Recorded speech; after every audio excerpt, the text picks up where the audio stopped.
Good morning. I hope you're all doing well and you're all ready to study our lesson for today. Today is January 24th, 2021, and my name is Dorcas Wanganga from Washington State. And today we are going to be talking about David, that's what we've been studying in the month of January. And today we are talking about developing character. And our key text is going to be Proverbs 16 verse 32. And it says, "He that is slow to anger is better than the mighty, and he that ruleth his spirit than he that taketh a city." In the ministry of healing, we are told, "No form of vice has a more baleful effect upon the character than has human passion not under the control of the Holy Spirit. No other victory we can gain will be so precious as the victory gained over self." So self is the hardest thing to gain victory over. And so as we develop character, we realize our self is dying, right? So going on into Sunday, we're going to be talking about in tune with God's Spirit. In the previous chapters, we were talking about David, and we saw how often he would do things like when he was running away from Saul. When he started running away from Saul, he was not depending on God. He wasn't asking for God's guidance, and God in his mercy was still protecting him. Like we've studied in the previous past chapters. So today we are talking about how he was in tune with God's Spirit, because we see that David had discovered that the Philistines were going to attack Keilah. And he went to God and he asked him, "Should I go and protect the people of Keilah from the Philistines?" So he actually, at this time, asked God if he would go. He remembered the God who was with him when he was taking care of the sheep. And that's what happened. And so God told him to go ahead.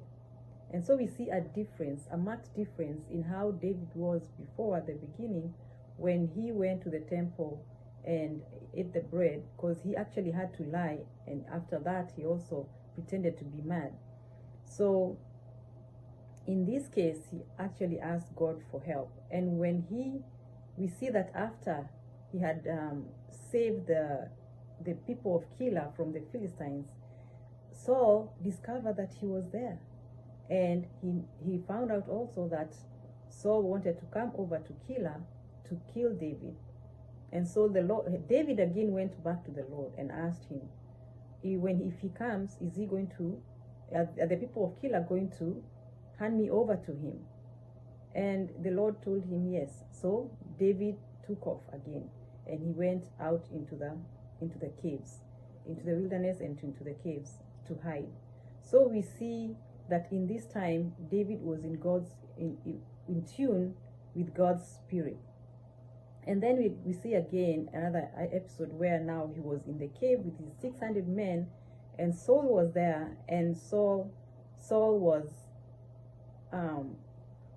came and hid in the cave that David was in.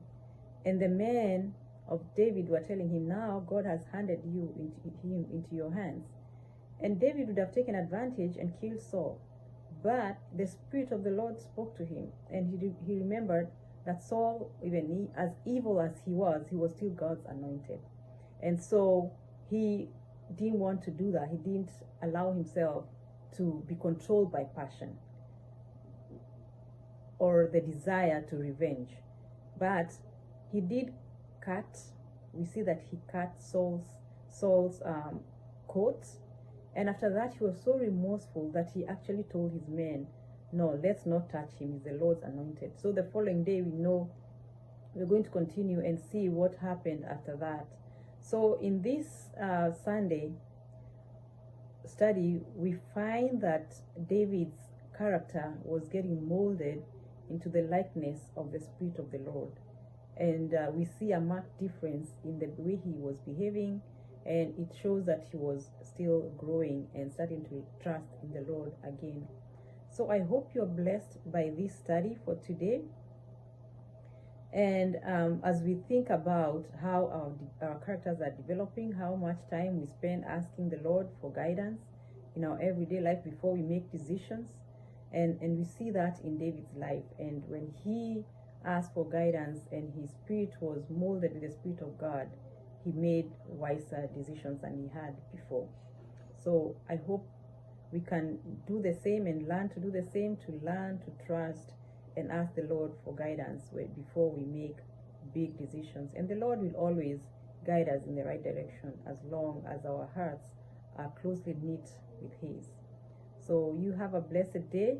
We'll meet tomorrow, January 25th, and we'll continue on this topic about developing character. Have a blessed day.